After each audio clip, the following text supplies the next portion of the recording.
7 janvier 2015, jour où les églises de la capitale du Niger ont pris feu. Des manifestations ont éclaté contre la diffusion de nouvelles caricatures du prophète Mahomet par l'hebdomadaire Charlie Hebdo.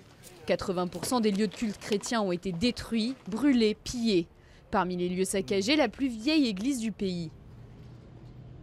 Quand je voyais le bâtiment de mon église en feu, j'ai coulé d'abondantes larmes.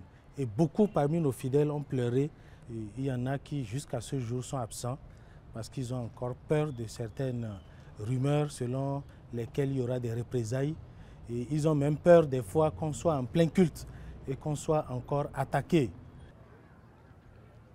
Les chrétiens ne représentent qu'1% d'une population à 98% musulmane. Les deux communautés ont toujours vécu côte à côte en paix. Certains accusent des imams de faire des prêches trop agressifs, d'autres prétendent que des gangs de jeunes sont responsables. Pour le révérend à la tête de l'église évangélique, ces attaques sont venues par surprise. Ce qui s'est passé avec Charlie Hebdo, pour les chrétiens, c'est un réveil. Parce que l'église s'est réveillée parce que hier, on ne savait pas qu'on avait des ennemis aussi nombreux, aussi violents avec nous.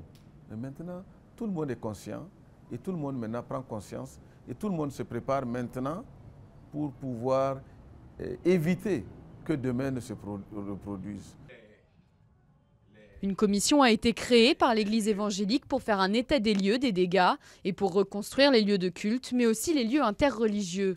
Cette église et cette école du dimanche ont été à tel point endommagées qu'il ne reste qu'une seule solution, les démolir. C'est l'église. Il faudrait compter 200 à 300 places.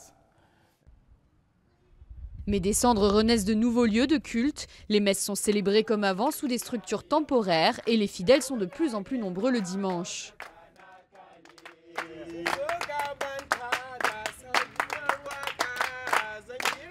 Aujourd'hui, les chrétiens sont plus que jamais déterminés à continuer à servir leur Seigneur.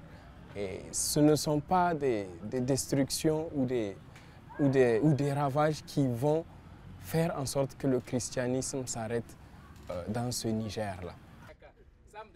Les chrétiens du Niger, extrêmement minoritaires, n'ont d'autre choix que celui d'offrir leur pardon à leurs agresseurs. Pourtant, le traumatisme de ces 2 jours de janvier ne sera pas oublié de sitôt, même une fois que les reconstructions seront terminées.